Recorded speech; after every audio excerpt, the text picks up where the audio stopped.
mayorya pa rin ng mga Pilipino ang tiwala sa administrasyon ni Pangulong Ferdinand R. Marcos Jr. Ang Visayas ang nakapagtala ng pinakamataas na satisfaction rating na may 65%. Kabilang naman sa mga programa ng gobyerno na ikinatuwa ng mga Pilipino ay ang pagtulong sa mga biktima ng kalamidad, pagsasaayos sa edukasyon at iba pa. Yan ang ulat ni Joshua Garcia.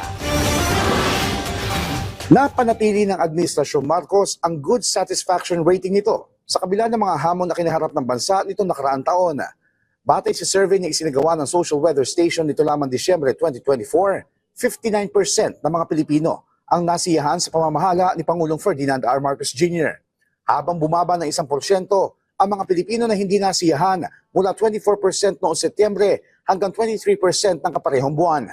Dahil dito, ang net satisfaction rating ng Administrasyon Marcos ay positive 36 na itinutuloy ng SWS bilang good, katulad ng nakuha nitong rating noong Setyembre na nakaraang taon.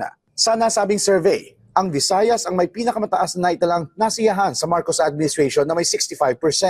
Kabilang sa mga programa ng gobyerno na ikinatuwa ng mga Pilipino ay ang pagtulong sa mga biktima ng kalamidad, pagpapaganda sa edukasyon, prioridad sa mga mahihirap, dagdag na trabaho, at ang pagpapaunlad sa agham at teknolohiya.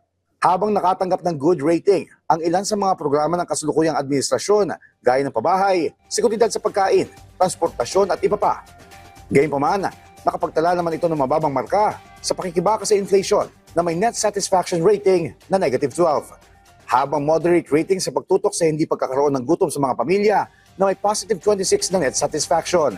Neutral naman ang naitala na rating sa mga issue tungkol sa laban sa krimen, pangangalaga laban sa pagmamanipula ng presyo ng langis at pag-aalis ng katiwalian.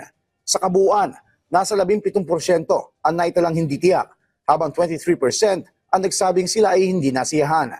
Ang survey ay isinagawa sa 2,160 respondents sa buong bansa sa pamamagitan ng face-to-face interviews mula December 12 hanggang December 18, 2024. Joshua Garcia para sa Pambansang TV sa Bagong Pilipinas.